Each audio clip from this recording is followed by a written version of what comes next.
Put your phones on silent. If you don't know how to do that yet, put your phone on silent, sir. Put your phones on silent. If you don't know how to do that, find somebody under 40 that'll help you put your phone on silent. Put your food down for a second. Let's all put our food down for a second, and let's all hang out with each other together here. I'm very, very honored to be with all of you here today. Especially honored to be here with some great Palestinian activists who I didn't even know all of them were going to be here today, but I'm very happy and honored to be here today with our sisters Nancy and Nardine and Russia, who are here with us today, who have been out on the streets fighting for Palestine for years and have become enemies of the state as a result, and ain't nothing wrong with that. And I am very sort of happy to see the diversity in this room. Who's Arab? Clap your hands if you're Arab. I saw some Arabs out there. All right, wonderful. And among the Arabs, who do we have? Do we have Lebanese? Yeah? Clap, clap. Lebanese, okay. Syrian? Good. Jordanian? Yeah? Really? Are you really Jordanian? Or are you us Jordanian? You're really for real? Okay, cool, wonderful. Egyptian? Wonderful. Iraqi? Yes? Yemeni? I come from the Yemeni capital. No Yemenis out here in Connecticut? Okay, good. Wonderful. How about anybody here from Northern Africa? Tunisia, Morocco, Algeria? Yeah, which one are you, Morocco?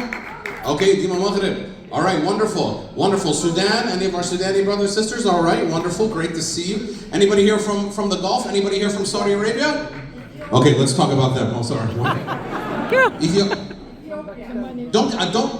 It's okay, have a seat, sir. Don't name out countries to me. I know there's 230 countries in the UN. Ethiopia? I'm on the Arabs right now. Yeah, I'm gonna get to you. I promise. Okay, good. Any Palestinians here today by chance? All right, always the loudest. Good, I see my Ethiopian brother over here. I heard there's Pakistanis here. You guys in the back, come sit down. You're freaking me out, come sit down. Good, wonderful. Our Latinos here, African Americans, people from Europe, wonderful. And I just see some white people, just regular settler, colonial, pilgrim. Yeah, you're one of them? Huh? No, Italian, that's kind of us. Yeah, that's kind of us. Good, wonderful, wonderful. Well, I'm so happy to see all of you. Hello, sir. Sorry to bother you. Sorry to bother you. You know, we have been here for 75 years. Please ask these guys to have a seat over here. We have been here for 75 years. And now we are seeing that the whole world is standing with us. And this should not be surprising to any of us. We have been preparing for this moment, the moment that has hit us since October 7th. And the reason that we have been prepared for this moment and the reason that we are so victorious in this moment is because we have the one thing that they can never take away from us. Now, I know that being Palestinian is tough. I know sometimes it is frustrating, it's sad, it's depressing. But I also happen to be that being Palestinian is the most beautiful damn thing on earth, to be one of us. Because we hold this thing that no one can take away from us called the truth. And that is a very powerful thing that all of you here in this room share with each other. The truth. That is why we can get up every morning and smile. That is why we can keep doing things no matter what they're doing to us back home. That is why in the face of this genocide since October 7th and the genocide that's been going on since 1948, we can still have weddings and celebrations and graduations. There's a reason the martyr's mother smiles every day. That's because we have the truth. And that is the most powerful thing that we have. And it might sound cliche, but the truth always wins. And that's why we've been prepared for this moment. And that's why Americans, tens of thousands of them across the country, they've gotten down on the streets with Nardine. She never saw them before. Now they're all showing up. And why? Because they have learned the truth. And not only learned the truth, but learned that they've been being lied to for 75 years.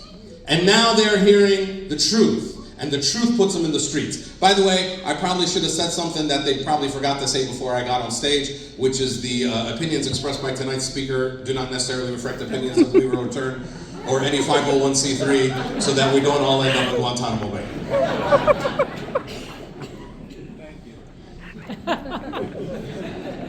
And as I welcomed everybody, by the way, I forgot to welcome a very important group of people that's definitely here with us today. As I welcomed all the different groups of people that were here with us today, I forgot to welcome all of our uninvited guests from the FBI and CIA that are here with us. So let's have a big hand for them.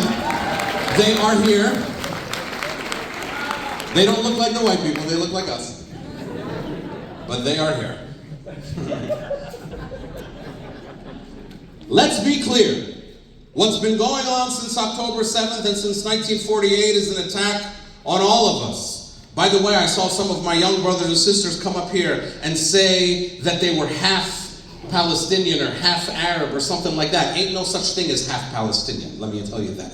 If you are a little bit Palestinian, you're as Palestinian as the rest of us. I don't want to hear any of you saying half Palestinian no more. Be proud of all your sides. But ain't no percentages on this stuff, okay? Because let me tell you, if you show up in Matar al-Lid, they don't only mess with you half as much. They mess with you just as much as they mess with the rest of us. Because sometimes we have to protect our culture. That's what this has been. If it has not become clear to you yet that we Arabs all see ourselves as one big family, then you have not been paying attention. We are one big family. And if it has not become clear to you that Zionism is not only an attack on Palestinians, but it's an attack on all Arabs. And that's why we say thank you, not only to our martyrs back home, but we say thank you to our brothers and sisters in Lebanon that are protecting our northern border. We have to say thank you a lot more. That's why to our brothers and sisters in Yemen who have created a little bit of a toll plaza in the Red Sea. I don't think the Easy Pass works there. We say to them, thank you. They said there will be no business as usual during a genocide. We say thank you to them. And Joe Biden said to them, I don't want to talk about him too much. The opinions expressed by today's speaker do not necessarily reflect the opinions. Joe Biden said to the Yemenis, basically, he started bombing them. In case you didn't know, this was a war on all Arabs. He started bombing them. And Joe Biden said to our Yemenis brothers and sisters, basically he said to them, because the Yemenis didn't kill anybody in the Red Sea. He said to them, if you mess with our money, we will kill your family. That does not sound like a president. That sounds like a gangster. That sounds like something the cartel says, just so we all understand who we're dealing with. And then we also say thank you to our brothers and sisters who sent their most talented legal minds to The Hague to stand up there for 2 days and are following up to tell the world that this is apartheid and this is genocide, and the Israelis have the nerve to tell them that it's not. These people know what apartheid is more than anybody else. Yep. And they went up there and they will go back and keep going back. And so to our brothers and sisters in South Africa, we say thank you.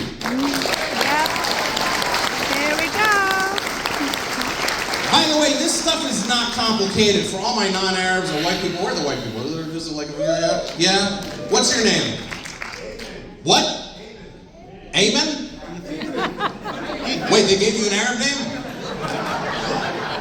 What's his name? Amen? You're one of us. That's one of us. Ish? Okay, all right. This guy's an Arab giving me suggestions. Is there any real white people here? Other than Amen? Well, you became one of us. Now you became one of us. What, did you marry one of us? Is that why you ended up here? What's your name? What? Todd? See, that's a good one, not this Amen over here. Todd. Did you marry one of us? Is that how you ended up here? Mabruk, congratulations. You made a very good choice. Listen, it's okay, I'm done. I got one over here, I'm good. See, we love our culture. This is a war on all Arabs. And we love our culture very much. We love our culture very much. Let's put our food down for a second. We love our culture very much. Now, we Arabs, we love our culture, well, we love it a little too much sometimes. By the way, for all the Arabs here, you know what I'm talking about. When we have white people in our country, you know, when Amen or Todd show up and they're walking around Ramallah, what's the word in Arab we use for white people? What is it? Ajanib. What's that mean? Foreigner. When they're in our countries, we call them ajanib. Then we move here to America, and what do we call white people? Ajanib. We still call them ajanib. We came here, and we are calling them that, all right? I mean, there's a 75-year-old woman from El Biri. She's walking around the mall in Hartford. She's like, "Shoo chil hal ajanib." I'm like, "You are in Hartford. Of course there's ajanib." That's how much we love our culture. And we end up everywhere. Sometimes we marry ajanib. Sometimes. How long have you guys been married? What are you looking at her for? What? 14 years? Are you Palestinian? Yes? What's your name? Please, I can hear them talking back here. What's your name? Rowan? Nawal? Like 14 years.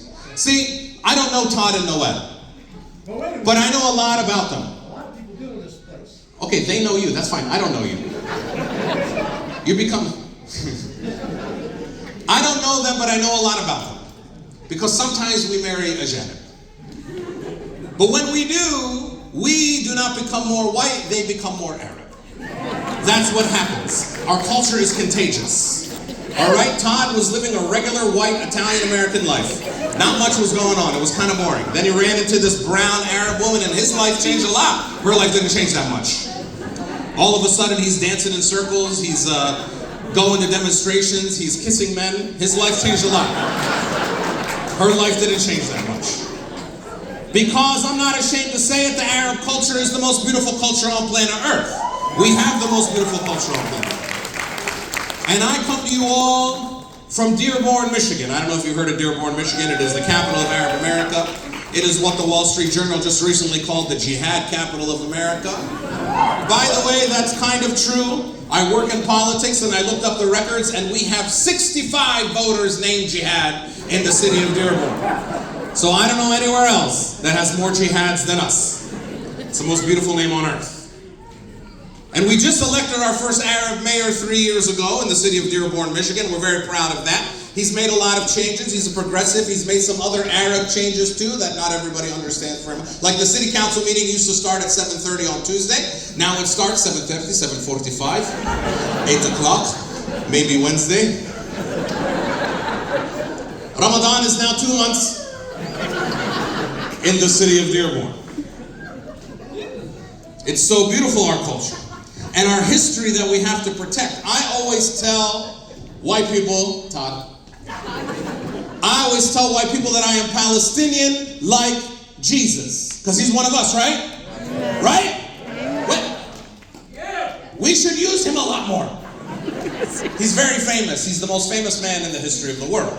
And he's Palestinian. And his mom is the most famous woman in the history of the world, and she's Palestinian too. We should use them a lot more. We got to explain this to white people. He didn't look like he was from South Carolina. He did not have blonde hair and blue eyes. He wasn't from Rome. I'm sure Italians think he was from Rome. He's not from Rome. He's from Palestine. He's one of us. He didn't look like Brad Pitt. Jesus looked like Mu'taz Azaiza, if you want to know what he really looked like.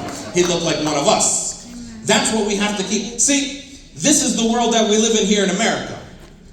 America, they still call us white in America, us Arabs. I don't know if you know that. Did you know that? We're still considered white. According to the federal government, this is a room full of white people. But we are not white, of course. And the reason that we got declared white is actually all because of Arabs and Jesus. Let me explain something to you, okay? I'm a law professor, so we're going to do a quick little law professor class. I don't know if you know this, but America has a little bit of a racist history. شوي. نتفي. White people came to this country about 400 years ago. Now, by the way, when white people came to this country, they didn't call themselves invaders. They didn't call themselves immigrants. They called themselves pilgrims. That's people on a holy journey, pilgrims. And they showed up around here, by the way, this part of America. They didn't know what to call it, so they just called it New England. And they showed up here. And by the way, white people came to America 400 years ago because they felt that they were being discriminated against in Europe by other white people. And they came to America because they believed God promised them America. Sound familiar? Mm-hmm. See, that's what they talk about. When they say shared values, that's what they're talking about. And they came here and they did what they do. They stole land from Native Americans, they enslaved black people. Then they decided they wanted to make a country. And when they made that country, they decided they need to make rules on how people become citizens, naturalization. A lot of you became citizens through naturalization, right? And the first naturalization law in America said in 1790, in order to become an American citizen, you must be white. Those were the rules. And that whiteness remained a legal requirement for citizenship in America from 1790 all the way until 1952. It's a long time. America has a little bit of a racist history. Sorry to interrupt you, sir. It's okay. Sorry. Now, all kinds of people started showing up, and they had to prove that they were American or prove that they were white. And then an Arab showed up about 110 years ago. His name was George. He was from Lebanon. By the way, George is a Palestinian name, for those of you who don't know, named after Saint George. He was born in Lid in the year 300. See, you have to understand our history. A lot of names that became famous because of Palestine, because they're from the Bible. If your name is John or Juan, you're named after John the Baptist, that's a Palestinian name. If you're named after Elizabeth, that's Mary's cousin, she lived in An-Kadam, that's another Palestinian name. If your name is Mary or Maria or Miriam, that's a Palestinian. If your name is any of the apostles, Simon, Thomas, Philip, Peter, Andrew, these are all Palestinian names, okay? If your name is Jesus, you're named after a Mexican, but other than that, you are named after one of us.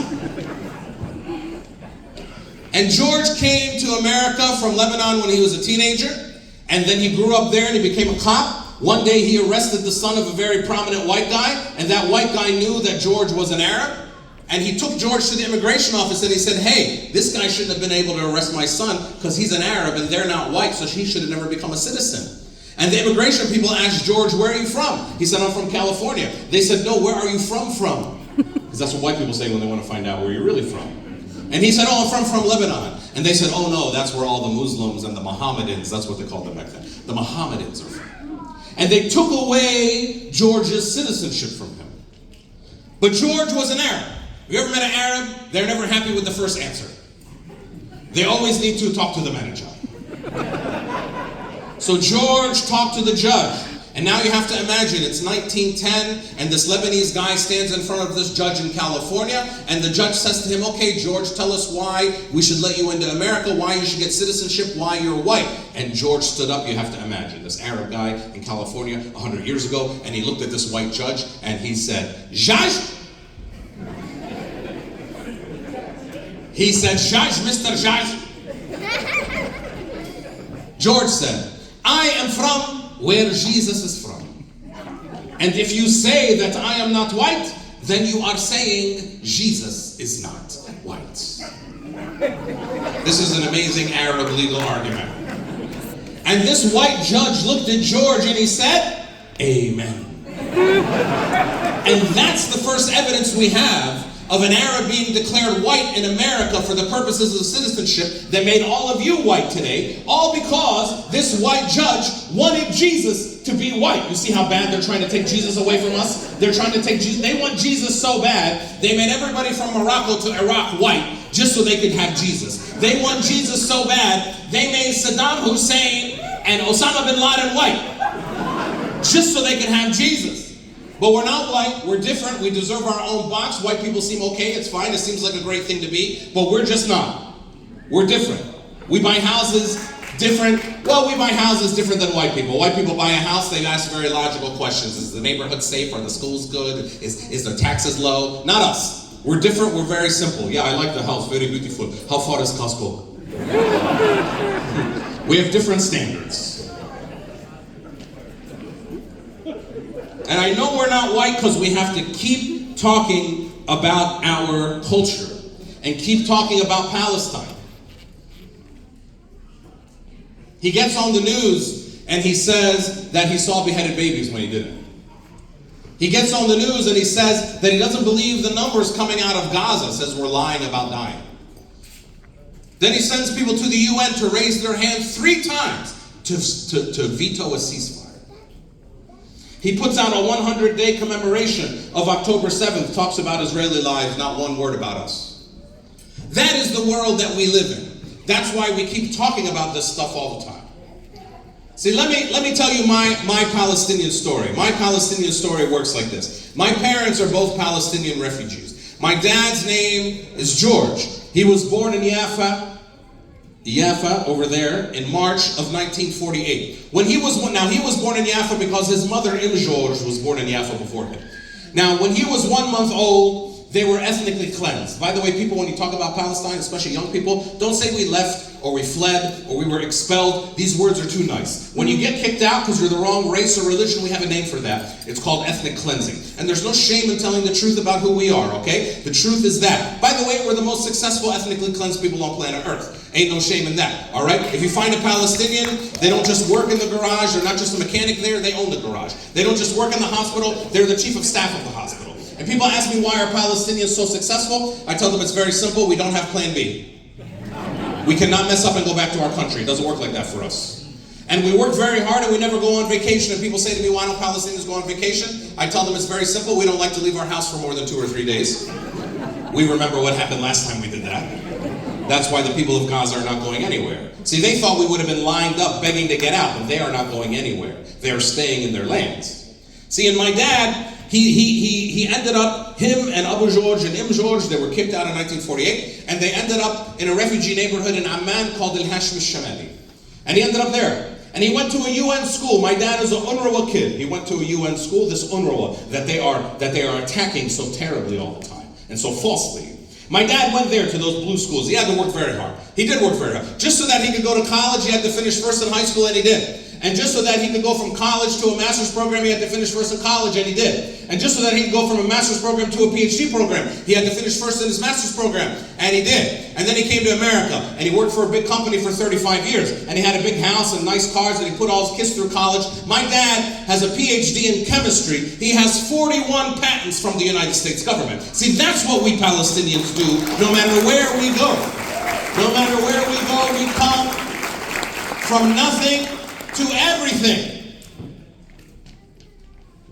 But I don't think anybody understands how hard it is to be the son of this person. Because he has achieved everything. I could never impress him when I was a kid. I brought home my test. I said, Baba, here's my test. I got a 96. Where is the other 4? I was like, gosh, man, it's hard to deal with this guy. He did his bachelor's degree at the University of Jordan. Then he did his master's degree at the American University of Beirut in Lebanon. And then in 1972, he came to America and did his PhD at the University of California, Berkeley. That's my dad. My dad, George. You with me so far? Yes? My mom's name is Anan. She was born in Akka, a little bit higher on the coast there, in 1954. The most beautiful city in Palestine. A city that we built a wall around so nobody could ever invade us. A city that just celebrated its 5,000th anniversary. See, we Palestinians understand our history. We come from a real history. And telling that truth is important. My mom was born there. She was born there because her father, my grandfather Muhammad, was born there before her. Now, I know some of you Arabs are paying attention so far, and you heard me say that my mom's dad's name is Muhammad, and my dad's name is George. Did you see that, Ahmad? Did you see that? Yeah. Ooh, it's called the haram combination. And this is the result. This is the result. This is my job. My grandfather in 1948, he wasn't in Akka. He had just graduated from college. He was working in a village outside. He came back after the war, and he found that his father and his brothers had been ethnically cleansed to Lebanon, to Sabra, where they still live today. And my grandfather said to the Israelis, that's my house. And they said, well, we have a rule that says that's not your house anymore. But if you want, you can rent your house from us. So my grandfather had to rent his house from the people that ethnically cleansed his family. He had no other option. And he did that. A few years later, he met my grandmother, a woman from Nazareth. They got married. They started having kids. My mom was the second one. And then when my mom was 11 years old in 1965, my grandfather got a chance to come to America to get a master's degree. And he took his 4 daughters and his wife. They took a boat from Haifa to Spain, another boat from Spain to New York, and then a bus from New York to California, just so that he could get a master's degree. See how hard we work for a little bit of education? He stayed there for 2 years, and then he was supposed to go back in the fall of 1967, but in the summer of 67, the 6-Day War happened, and my grandfather, who was born in Akka, he was technically an Israeli citizen. The Israeli consulate called him up, and they said to him, Muhammad, you are an Israeli citizen. We want to send you on a tour to go speak to the Americans, and you tell them how much we Israelis love our Arab citizens, and we love democracy. And my grandfather said, I don't think so. And they said, if you don't do this, we're going to take away your house and your job. And he said to them, well, then I guess you're going to do whatever you got to do. So now my grandfather found himself stuck with his 4 daughters in California and his wife, and he had to find a job. My grandfather had a master's degree in agriculture, so he found a job. He found a job with a company in California called Ernest and Julio Gallo Wine Company. Yes, my grandfather, a Palestinian refugee named Muhammad, started teaching white people how to grow grapes for wine. He did a good job. And then my mother finished high school, and then she went to the University of California, Berkeley, where she met my father, George. And they fell in love because of this truth that they share as Palestinians, the truth that all of you here share today. And they decided they wanted to get married. And my dad said to my mom, will you marry me? She said, yes, but first you have to go talk to my father, Muhammad. He lives a couple hours away. And my dad had no family there. He only had a friend of his named Amer Zahr. And my dad said to Ahmed, will you go talk to Anand's father with me? And Ahmed said, sure. So they went and drove for 2 hours. Now, my mom and my aunts, they told my grandfather Muhammad what was going on, but they didn't really tell him all of the important details. So they showed up at the house, and they knocked on the door, and my grandfather said, Assalamu alaikum. And my dad said, Wa alaikum assalam. And he looked at my dad and he said, what's your name? And my dad said, George Ilyas Musa Zahr. And he looked at this other guy and he said, what's your name? And he said, Ahmed Abdurrahman Mansour. And my grandfather hugged Ahmed Mansour. And he told him, welcome to the family. Well, they went inside, they had a cup of coffee, they explained to my grandfather what was really going on. And he said, well, you know, she met a Palestinian, he has a PhD, good enough for me. And they got married. And then my dad got a job teaching at the University of Jordan 6 months later, so they went back. And where are they going to live in Jordan? They're going to live above George and Abu George in Amman. And when they arrived there, that's when my grandmother got the news that my mother is Bint Muhammad. But my dad was very smart. He took back to Jordan from America with him a very strong insurance policy against George. Do you know what that was? Me, that's right, me. Because George was tough. She would break up a marriage, but not a marriage with a kid. And so they stayed there. 2 years later, my dad got in a little bit of trouble with the Jordanian government. One day they called him and they said, Professor George, the airport is over there. And we ended up in America. My dad came first. A few months after that, my grandfather Abu George passed away and my dad couldn't go back to his funeral. A few months after that, me and my brother and my mother, we joined my dad in America. A few years after that, my auntie, my dad's sister, decided she wants to move to America, and now George, my grandmother, was all by herself. And as we know, we Arabs, we're not white, we don't leave our old people by themselves, they come and live with us. Till they die and we put their picture on the wall. These are the rules in our culture. And George came and lived with us, and my grandmother lived with my mother for 25 years. Let me say that again to all the wives in the room. My dad's mother lived with my mother for 25 years. Yeah. My mom's going to heaven. I don't know what the rules are. I don't know what the questions they ask you, but she's getting in right away. Once they see George on her resume, she's getting in. Now we had seven people in our house, small Palestinian family, just 7 people. And we had 4 bedrooms, okay? Me and my brother were roommates, my sisters were roommates, my parents were roommates, and George had her own room. And every night, me and my brother Ahmad, we would go see George in her room because she would get us these beautiful chocolate cupcakes that my mom would never buy for us. You know, your grandmother always gets your stuff your mom doesn't get you, especially if it's your dad's mom, because she doesn't like your mom. So, we would go there every night, me and my brother. Now, before we would get these beautiful chocolate cupcakes, we had to pay a price. And the price was her stories from Jaffa in 1948. But it wasn't a lot of stories. It was one story, the same story every night. She would lie on her bed and she would hold up 2 fingers and she said in Arabic, have you ever heard this story before? They told us we could come back in 2 weeks. And that is how I know that we are going to win. Because we have the truth. See, my grandmother was the truth. I lived with the truth. We Palestinians are smart, but we are not smart enough to all individually tell the same lie for 75 years. We are telling the truth. And that is the power of the truth that all of you here share today. Let me explain how it works. It works like this. There's 535 people in the American Congress. 5-6 years ago, we had no strong Palestinian voices. Then in Detroit, Michigan, we elected one woman named Rashida. One woman. Now, this one woman out of 535 has made AIPAC and the Israeli lobby lose their damn minds. They have conventions every year. How do we get rid of Rashida? They have meetings and conference calls. How do we? They raise tens of millions. They're offering candidates $20 million.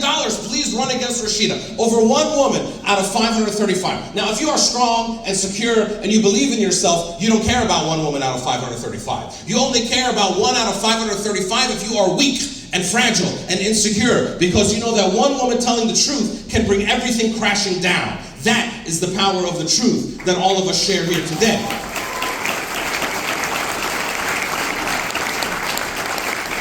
And so if they are that scared of her and that scared of Russia who go around with her, if they're that scared of one woman speaking the truth, imagine how scared they are of tens of thousands of us in the streets following Nardine and Nancy all the time telling the truth. See, they are not ready for us. And they're not ready for the moment that we've prepared ourselves for. The other power of the truth is we don't try to shut them up, they try to shut us up. They try to shut down our Twitter, they try to shut down our Instagram, they do it to everybody all the time. There's only one reason you try to silence the other side, that's because you're lying. If you're not lying, you don't care what the other side says. Like us, we don't care what the other side says. We actually like it when they talk. We want them to talk more. Like Yaakov in Jerusalem, remember him with Munah? If I don't steal it, somebody else will steal it. You remember this guy? This guy's my favorite guy. I love him so much. I went down to Sheikh Jarrah a couple years ago, and I was sitting there with the people, and we were talking, and then out walked Yaakov. And I was so excited. Listen, I've met a lot of famous people in my life, but when I saw Yaakov, I got excited. I called him Justin Bieber. That's how much I love him, okay? And I took out my phone and I said, Yaakov, thank you. He said, for what? I said, just for being you, bro. Just for talking. Talk more. We want them to talk. See, that's what we're here today to do. To celebrate Palestine and the truth of this beautiful Palestinian Arab culture and the truth of who we've been for 75 years, but actually for thousands of years before that. That we are tied to this land. And that we are the people of the truth in this land. That's the first reason I came here tonight, to support this wonderful organization. Whatever they're going to come up here and ask you for, give more. I saw your cars in the parking lot. I saw all the Arab Mercedes and BMWs and, and the personalized license plates. Whatever you give a little bit more. We have to support each other and love each other and tell each other. I know that we do that, but we don't tell each other enough. We don't tell each other enough. In fact, let's do a little exercise. I want you to look at somebody on your table. Look at somebody on your table. Find somebody on your table and tell them, thank you for coming tonight. Thank you for coming tonight. Now, I want you to look at these people and tell them, I'm proud of you. Say it again, I'm proud of you. And now I want you to tell them in a loud voice, I love you. Say it. Say it again, I love you. I love you. He's moving too fast. Because we are a people full of love. They will try to distract you all and say that we hate people, that we're a movement full of hate. Do we hate anybody for who they are? Do we hate anybody for who they are? We are a people full of love. We hate occupation, we hate racism, we hate apartheid, but we don't hate anybody for who they are. They're going to try to distract you to say that we hate Jews. Are there any of our Jewish brothers and sisters here with us tonight? Yeah, it's 5 people pointed at you, just so you know. So they all know you're there. I don't know why we clap special for the Jewish guy. Okay, we'll clap special. What's your name? Please, guys, I can hear you. What is it? Dan? Okay, so very strong. That's like Daniel. Yeah, that's like the Muhammad of Jewish names. Okay, you got one. Daniel. Daniel, I don't know if you can send a message. They say we hate Jews. That's not true. We love everybody. We love everybody. In fact, in Arabic, we call Jews awlad amna, which means our cousins. And we're telling the truth. Isaac and Ishmael are cousins. We're very similar. We're both big nose, crazy mom, hairy arms, men and women. It's the same thing. The only difference is you are chosen by God. And we are chosen by the FBI, which is watching us here. It's the only difference. That's the first reason I came here tonight. The second reason I came here tonight is to talk about our culture. I wrote a book called Being Palestinian. You guys are like security guards standing behind me, freaking out. Being Palestinian makes me smile. If you want to support me and buy this book, I'll be out there at the end of the thing tonight. By the way, Arabs, don't bargain with me, okay? Don't do it. It's $20, okay? They come up to me like, how much does it cost you to print the book? Just give me $20 and shut up and buy my 5 books and we can all move on with our lives.